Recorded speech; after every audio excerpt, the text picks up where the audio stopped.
கர்த்தராகிய இயேசு கிறிஸ்துவின் நாமத்தில் ஒவ்வொருவருக்கும் எங்கள் அன்பின் வாழ்த்துக்களை தெரிவித்துக் கொள்கிறோம். கர்த்தர் நம்மை 5 மாதம் நடத்தி கொண்டு வந்திருக்கிறார். இந்த 6வது மாதத்திலும் நம்ம பிரவேசித்திருக்கிறோம். கர்த்தர் நன்மையானதை உங்களுக்கும் எனக்கும் அவர் தர வல்லவராயிருக்கிறார். இந்த மாதத்தின் வாக்குத்தத்த வசனத்தை நம்ம பார்ப்போமா? மல்கியா 4ஆம் அதிகாரம் 2வது வசனம் இவ்விதமாய் சொல்கிறது, என் நாமத்திற்கு பயந்திருக்கிற உங்கள் மேல் நீதியின் சூரியன் உதிக்கும், அதன் செட்டைகளின் கீழ் ஆரோக்கியம் இருக்கும், நீங்கள் வெளியே புறப்பட்டு போய் கொழுத்த கன்றுகளைப் போல வளருவீர்கள். ஆமேன், ஆமேன். விசுவாசிக்கிறீங்களா? 3 வாக்குத்தத்த வசனத்தை தேவன் உங்களுக்கு சொல்லுகிறார். முதலாவது, என் நாமத்திற்கு பயந்திருக்கிற உங்கள் மேல் நீதியின் சூரியன் உதிக்கும். இந்த மாதத்துல தேவன் உங்களுக்கு நீதியின் சூரியத்தை உங்கள் மேல உதிக்க செய்வார். நெடுநாளாய் நீங்க காத்திருக்கலாம், எனக்கு ஒரு நியாயம் கிடைக்காதா, எனக்கு ஒரு பாடுகளுக்கு முடிவில்லையா என்று பல நாட்கள் நீங்கள் காத்து கொண்டிருக்க காரியத்திற்கு தேவன் இந்த மாதம் உங்களுக்கு ஒரு அற்புதத்தை செய்கிறார். எவ்விதமாய் நீதியின் சூரியன் உங்கள் மேல உதிக்கும். 2வது காரியம், செட்டைகளின் கீழ் ஆரோக்கியம் இருக்கும்.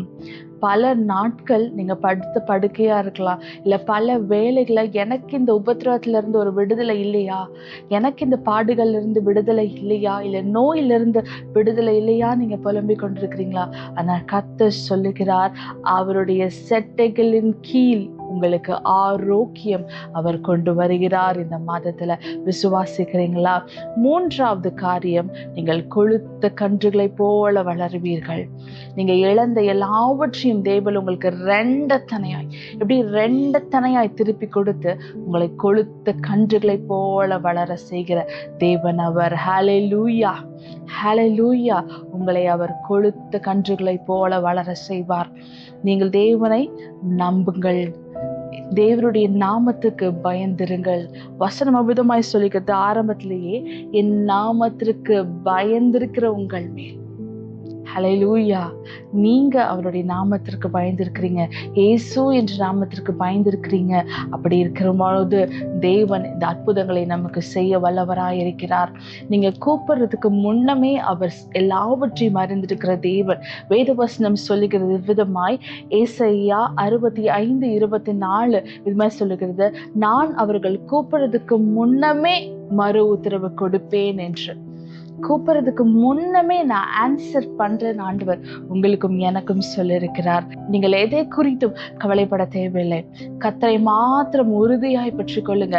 எந்த சூழ்நிலையிலும் வாழ்ந்திருந்தாலும் தாழ்ந்திருந்தாலும் கர்த்தர் ஒருவரே தேவன் என்று அறிந்து அவர் நாமத்திற்கு பயந்து அவரை இறுக பற்றி கொள்ளும் போது கர்த்தர் அற்புதங்களை செய்கிறார். 3 விதமான அற்புதங்களை உங்களுக்கு செய்கிறார். முதலாவது, நீதியின் காரியம் உங்கள் மேலும் உங்கள் குடும்பத்தின் மேலும் தேவன் செய்ய வல்லவராயிருக்கிறார்.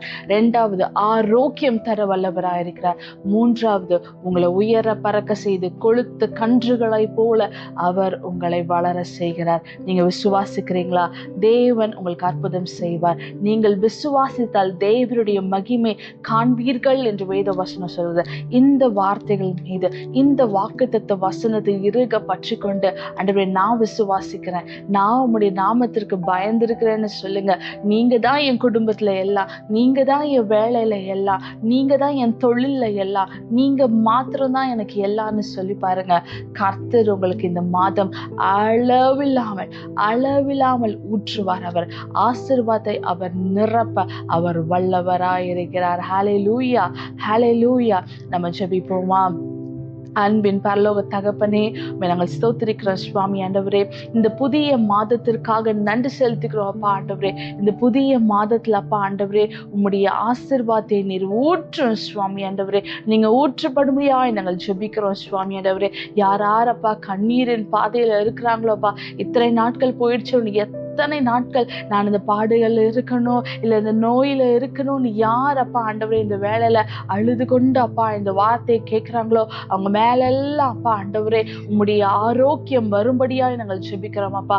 உம்முடைய வேதம் சொல்லியிருக்கிறதப்பா, செட்டைகளின் கீழ் ஆரோக்கியம் இருக்கும் என்ற அவ்விதமாய் அப்பா நீர் ஒவ்வொருவரையும் ஆசீர்வதியும் சுவாமி ஆண்டவரே. அவர்களை நன்மையால் நிரம்ப பண்ணுங்கப்பா ஆண்டவரே. அவங்களை உயர பறக்க செய்யும் சுவாமி ஆண்டவரே. நீர் நன்மை செய்கிற செய்கிற தேவன் என்று வேத வசனம் சொல்லுகிறதப்பா ஆண்டவரே. உம்முடைய கரத்திலிருந்து ஒவ்வொருவரும் நன்மையை இந்த மாதத்துல பெற்றுக்கொள்ளட்டும் சுவாமி ஆண்டவரே. எல்லா தடைகளையும் நீக்கி போடுங்கப்பா ஆண்டவரே. ஆசீர்வதிங்கப்பா இந்த புதிய மாதத்துல ஆண்டவரே. எல்லாவற்றையும் நீங்க பொறுப்பெடுத்துக் கொள்ளுங்க. எல்லா தேவைகளை நீங்க பொறுப்பெடுத்துக் கொள்ளுங்க சுவாமி ஆண்டவரே. பரலோகத்திற்கு தெய்வன் அற்புதங்களை செய்யும்படியா நாங்கள் ஜெபிக்கிறோம் அப்பா ஆண்டவரே. காத்து நடத்துங்க. முக்கியமாக இந்த புதிய அகாடமிக் இயரில் உம்முடைய வல்லமையான கரம் அப்பா ஒவ்வொரு குட்டி பிள்ளைகள் மீது அப்பா, ஒவ்வொரு டீச்சர்ஸ் மீது அப்பா, ஒவ்வொரு ஸ்கூல்ஸ் மீது, ஒவ்வொரு காலேஜஸ் மீது இறங்குபடியாய் நாங்கள் ஜெபிக்கிறோம் சுவாமி ஆண்டவரே. இந்த புதிய அகாடமிக் இயரில் ஒவ்வொருவருக்கும் ஞானத்தால் நீங்க நிரப்புங்க அப்பா ஆண்டவரே. அபிஷேகத்தால் நீங்க நிரப்பும்படியாய் நாங்கள் ஜெபிக்கிறோம் சுவாமி ஆண்டவரே. நீர் அவங்களோட கூட சென்றப்பா ஆண்டவரே. எல்லா கோணலானவைகளையும் நீர் செவியாக்கி கொடுத்தரல சுவாமி ஆண்டவரே. ஒவ்வொருவரையும் நன்மையால் நீங்க நிரப்பி ஆசீர்வதிங்கப்பா ஆண்டவரே. இந்த மாதம் ஒரு அற்புதத்தின் மாதமாய் ஒவ்வொருவருக்கும் இருக்க கிருபை பண்ணுங்க சுவாமி ஆண்டவரே. காத்து நடத்துங்கப்பா. எல்லாவற்றையும் நீரே முன்னின்று நடத்தியறணும் சுவாமி ஆண்டவரே. அப்பா ஒவ்வொருவரையும் பாதுகாத்து கொள்ளுங்க. கண்ணீரின் பாதையெல்லாம் ஆனந்த களிப்பாய் இந்த மாதம் மாற கிருபை பண்ணும் சுவாமி ஆண்டவரே. காத்து நடத்துங்க, பொறுப்பெடுத்துக் கொள்ளுங்க. எல்லாவற்றையும் இந்த சமூகத்துல நாங்கள் ஒப்புக் கொடுக்கிறோம். நீர் தாமே மகிமைப்படுங்க. தொடர்ந்து ஒவ்வொருவரையும் வழி நடத்துங்க. ஏசு கிறிஸ்துவின் நாமத்தில் நாங்கள் ஜெபிக்கிறோம் நல்ல பிதாவே. ஆமென், ஆமென், ஆமென். God bless you. கர்த்தர் உங்களை ஒவ்வொருவரையும் ஆசீர்வதிப்பாராக.